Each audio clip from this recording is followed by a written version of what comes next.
y no es así. A veces el problema está en la ejecución de la ley, en la aplicabilidad de la ley. Sin embargo, en su desarrollo entendemos que, bueno, vamos a hacer la ley y ya la ley resuelve el problema de por sí.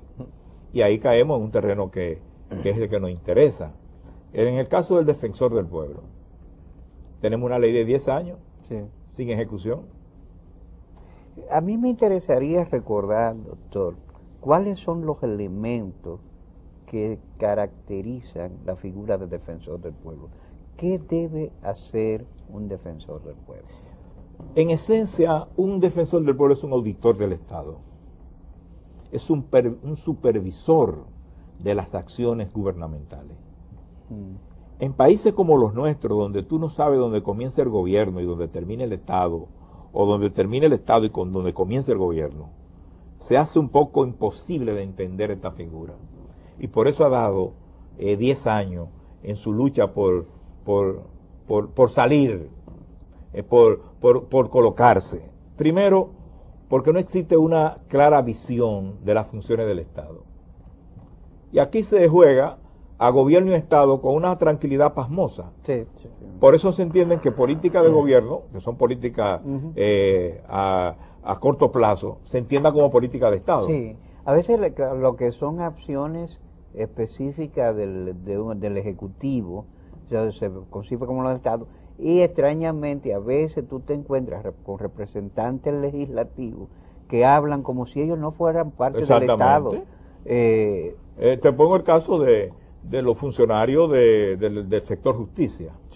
Yo estoy sorprendido del protagonismo del presidente de la Suprema Corte.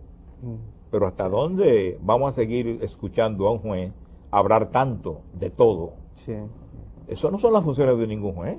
Bueno, porque haciendo política cuando se supone. Pues yo digo que es hacer política, porque él está expresando una opinión que, aunque sea desde el punto de vista jurídico, doctrinario en algunos casos, pero indiscutiblemente le está planteando la opinión a veces particular o a veces colectiva de la Suprema Corte de Justicia. A veces hace función de ministro de Justicia, hace función de vocero del estamento, hace función de profesor, o sea, y lo que menos hace es profundizar su razonamiento en sentencias.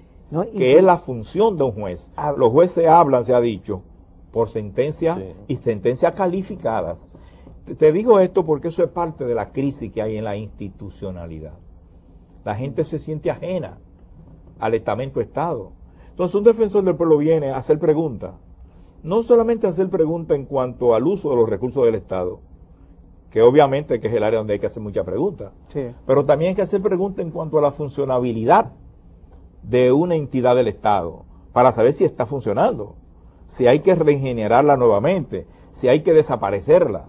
Hay un asunto de reglas que en esto se mueve mucho, incluyendo en este espacio. Una de las reglas es la pausa, luego de algunos momentos. Así que vamos a repletar esa regla ahora, y luego de esta pausa volvemos y continuamos con el doctor Martínez Portorreal. De todas las vocaciones, la vocación política es la más noble. De todas las profesiones, la profesión política es la más vil.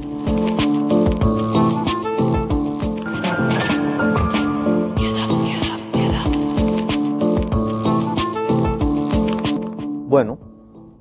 Una pregunta obligada, creo yo, porque hay que retomarlo, porque a mí me percibo que hay muchas confusiones.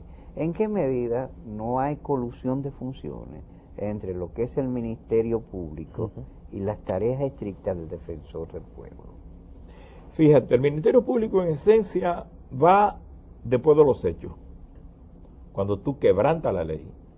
Se supone que si tú nunca quebrantas la ley, nunca te vas a encontrar con el Ministerio Público. Y también el Ministerio Público nunca va a actuar si no se quebranta la ley. Un defensor del pueblo y la esencia de la defensoría del pueblo no está en su existencia tanto cuanto se viola una norma, sino tanto cuanto es efectivo lo que crea esa norma. Si la finalidad de esa institución se está cumpliendo o no, aunque no haya cometido ninguna falta. En el análisis del consumo del presupuesto, por ejemplo, yo te pregunto, no tengo ninguna queja estricta con relación a eso, pero yo me pregunto, ¿qué hace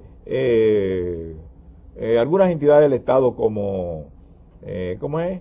Fondearte. Comunidad Digna, Sí. otras que están ahí en el centro de Ocero, hay como 10 o 20 instituciones que uno tiene que preguntarse, ¿para qué existen? ¿Qué es lo que hacen?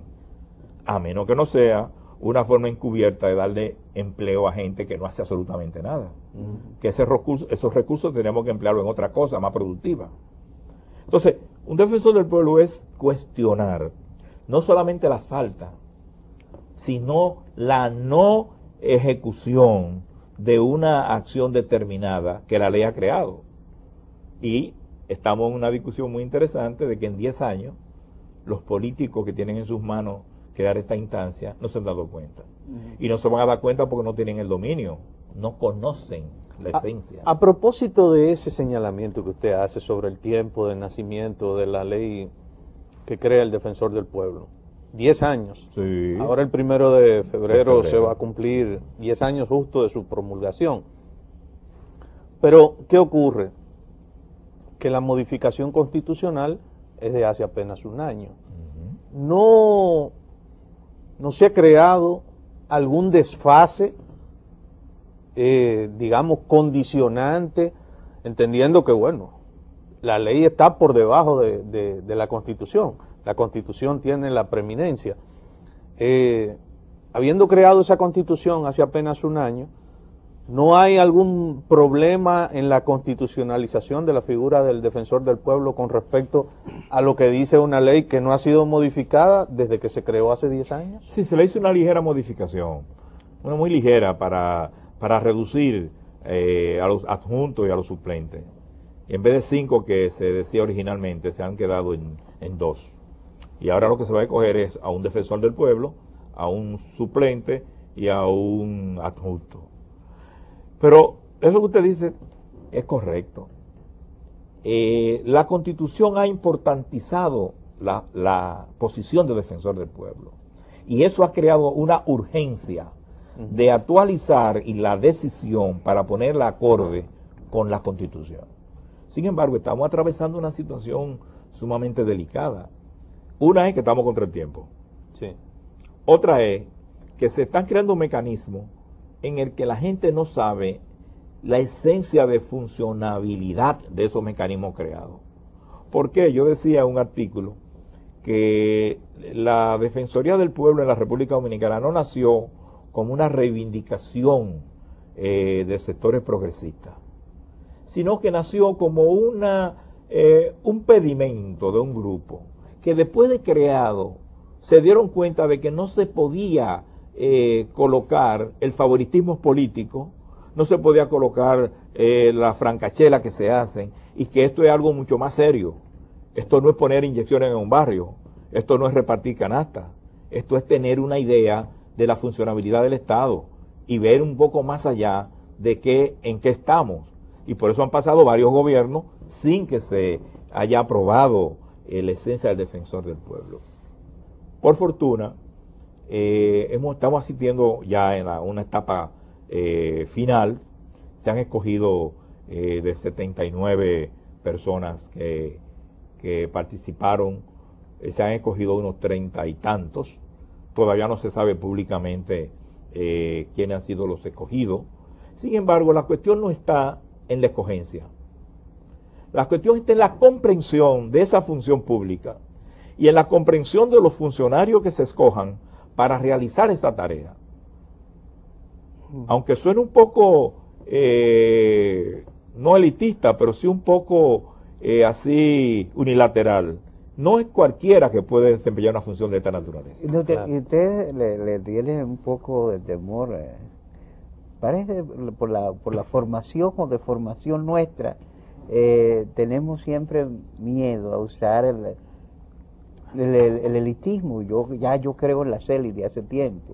Y por ejemplo, a mí siempre me han dicho, por lo que tengo la información, incluso por algunos amigos que han estudiado en Europa, y cuando han visitado se han halagado y han tratado de ver a antiguos profesores